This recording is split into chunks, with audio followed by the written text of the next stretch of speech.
Hi, this is Siddharth Aluwalia, and I'm with Mr. Daljit Singh, who is the President of Fortis Healthcare. Welcome, Mr. Singh, to our podcast. Thank you, Siddharth. Sir, would you like to share your journey as the President of Fortis and your career with us in a very brief to introduce yourself to our listeners? So you want me to compress 44 years of Yes, corporate life absolutely. in the next 30 seconds? Okay. I'm a chemical engineer from Delhi IIT, passed out in 1974. I worked for 28 years with a British multinational called ICI India. I grew through the manufacturing route and then became the CEO for pharmaceuticals, specialty chemicals, and a few other businesses. Post that, I was made the head of HR for ICI India, and then I was elevated to the board. In 2002, I took a call to move to Fortis Healthcare as the CEO, and I have been with this organization for the past 16 years.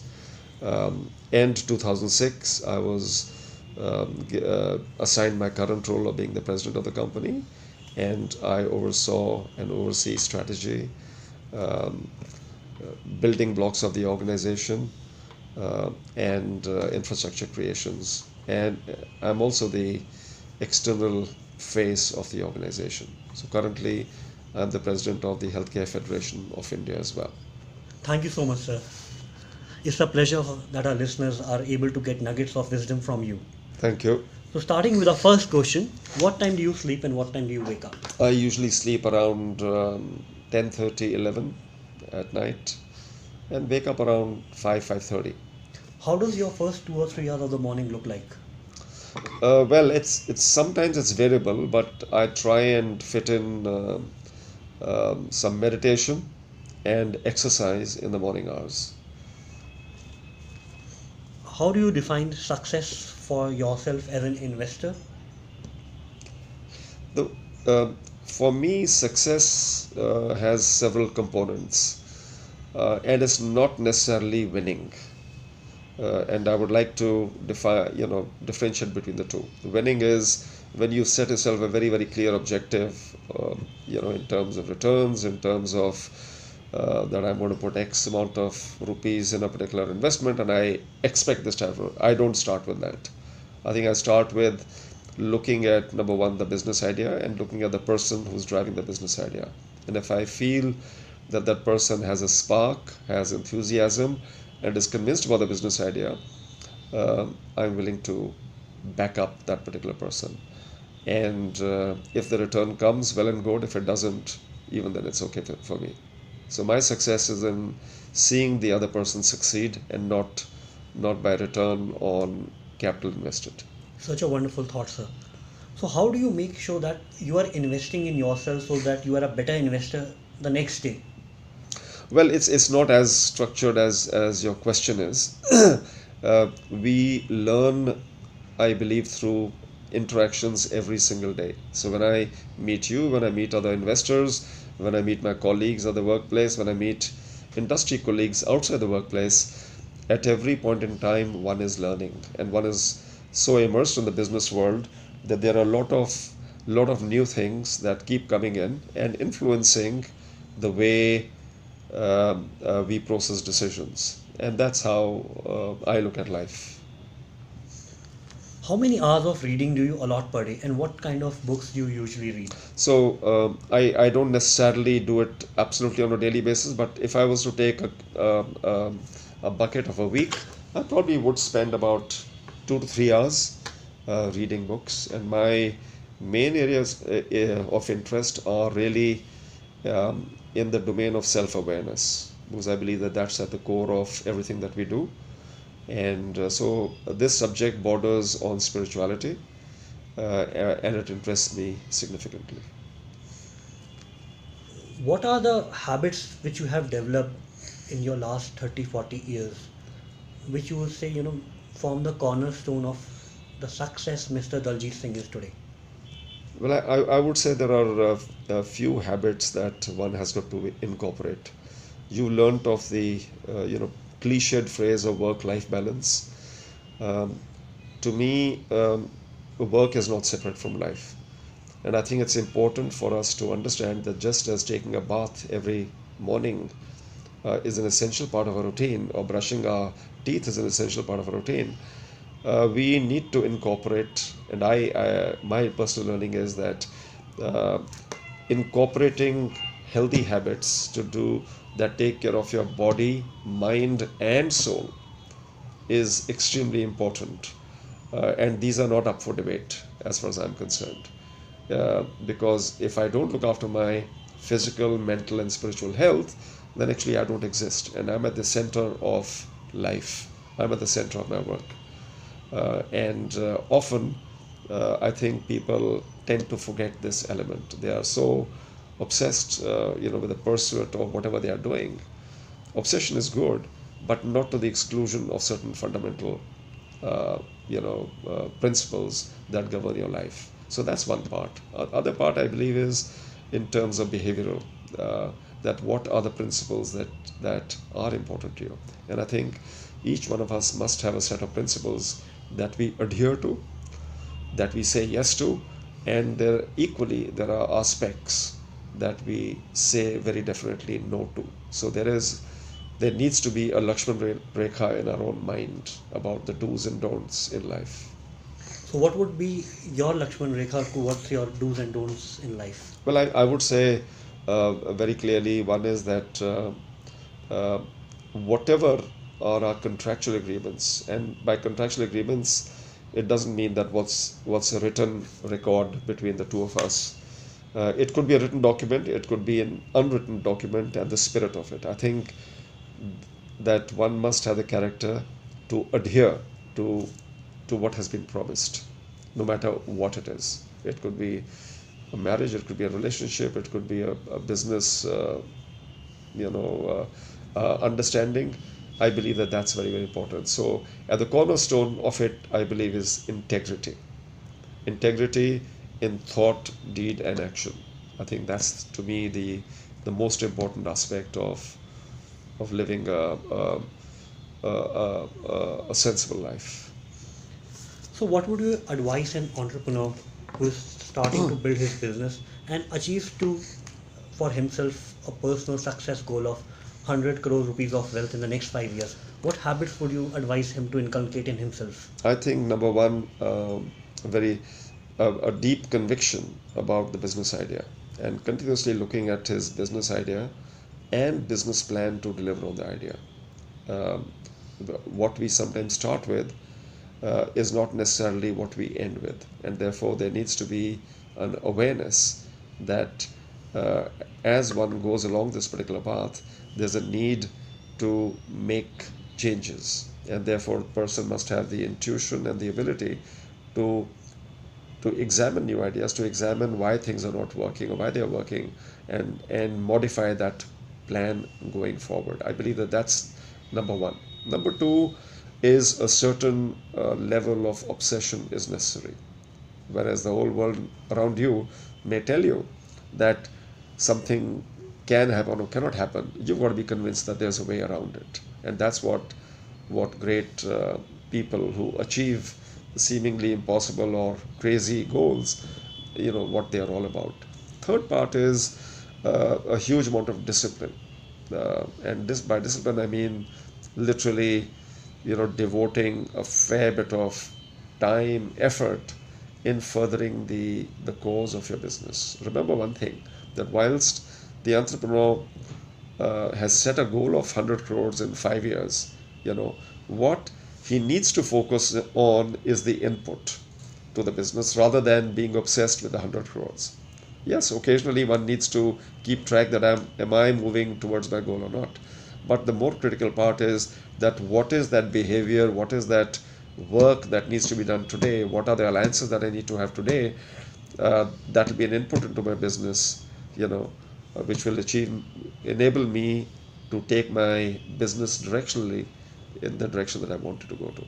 And finally, I would like to say that what a lot of people are not necessarily good at, most of us, is defining for oneself what you say no to.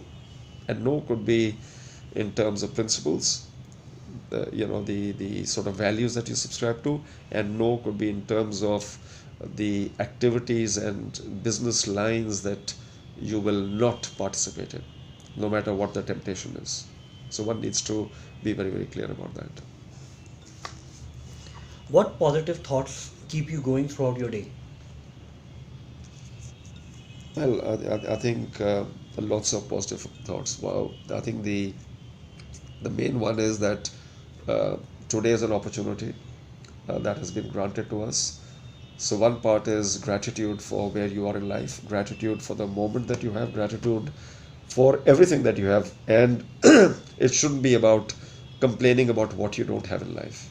Okay, uh, often we look at stuff that we don't have rather than look at what is actually working for us, and a lot is working for us when you look at the world around us.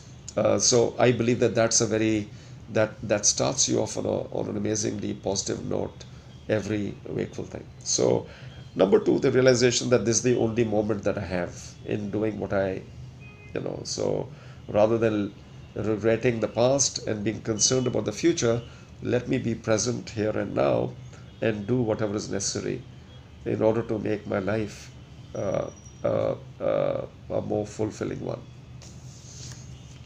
So what habits you wouldn't give up for rupees 10 crores if somebody had to give you? Well, I told you, I don't think I would be willing to compromise on my fundamental beliefs of integrity and breaking a contract, be it a verbal contract or a written contract. To me, I think that is sacrosanct. Um, and and number two, that anything uh, that will impact either my relationships with people in a negative manner, or will impact my physical, mental, spiritual health in a negative manner, or will detract me from these, is a no-no for me. Because at the end of the day, money is only an enabler to something that you're trying to achieve. And if those very fundamentals are shaken up, money can't buy you happiness, it can't buy you good health, it can't buy you uh, you know spiritual tranquility, mental tranquility, etc. It doesn't do that for you. As you said, you are a spiritual person. How has being spiritual helped you be more grounded in life? And what are the practices like meditation you follow? I think let's say I'm spiritually inclined. um, what it tends to do is that I think the practice of spirituality uh, enables you, or in some ways encourages you to go inwards. What we are looking for at all point in time is external gratification. That if I go on a holiday outside, I'm going to be very happy. But you go on a holiday, you probably have a good time. The moment you come back, the holiday is behind you, and you wonder what was this all about. Or you want to climb Mount Everest. It was the biggest goal that if I climb it, I'm going to be I'll be the happiest person in the world. You climb it, you're probably okay for the next few days, and then again you're down to ground zero. So I think one has to figure out the purpose of life in a more deeper sense, and therefore the internal journey is a very important one. And as you go, as you delve into yourself deeper, which is what the spiritual journey is about, as you gain great amount of self-awareness, you begin to get a much better appreciation about the connectedness of life and your own position as a part of a much larger ecosystem. So I believe that uh, uh, uh, that spirituality is also about figuring out your relationship with the rest of the world, and how best uh, can you you know uh, contribute to the rest of the world in keeping the ecosystem absolutely balanced. What are the best investments in companies or entrepreneurs you have made? Let's take out the three or five best investments which you think In people, is in people, well, the there new are, entrepreneurs or the companies. well, I think I think let's say the jury is still out, but I have invested in probably over half a dozen startups. Some are doing better than others, and very largely, I believe that this has to do with the passion and the clarity and the discipline that the entrepreneur actually brings to the table. And I think the business is moving directionally, in the appropriate direction. And I think returns will simply be an outcome of that. So, what your favorite three entrepreneurs would be in which you have invested? But no, I don't think I'd like to talk about them at this stage. It's a bit early, and therefore that's why I said the jury's still out. Thank you. What are the best recommendations you have received from your mentors, the best advices you have received, which you still carry till date? I think exactly the sort of values that I've spoken about. I think integrity as a principle is probably the best thing. And integrity means, like I said, integrity in thought, in action, and in deed.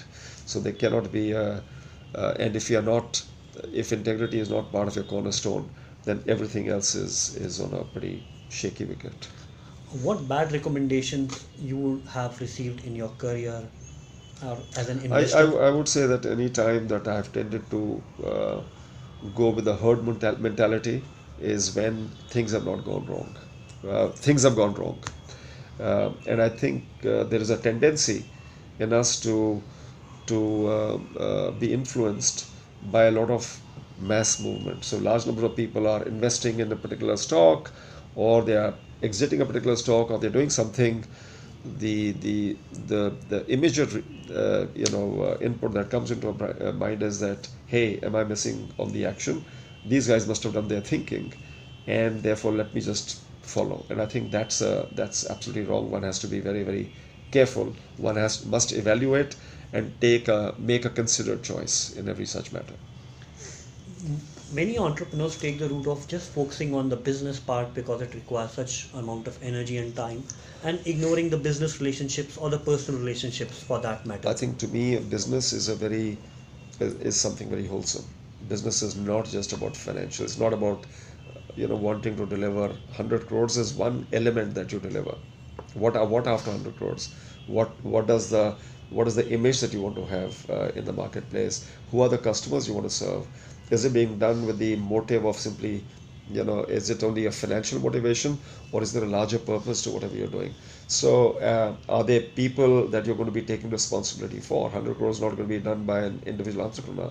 The person needs to develop an ecosystem of employees, of people, of partners, of shareholders, of stakeholders, and and has to be extremely sensitive to their requirements and their welfare as well. So it's not just about 100 crores. So it's about the holistic success as an ecosystem who you work with. I entirely agree, absolutely. That's wonderful. So, as a parting note to our listeners, what would you say the three nuggets of wisdom, though you have summarized a lot, what would you say are the three nuggets of wisdom you want to give to them? I would say discipline is number one. Clarity on the business idea with passion. Okay, that's absolutely the second one. And third is a very firm bedrock of values to operate from.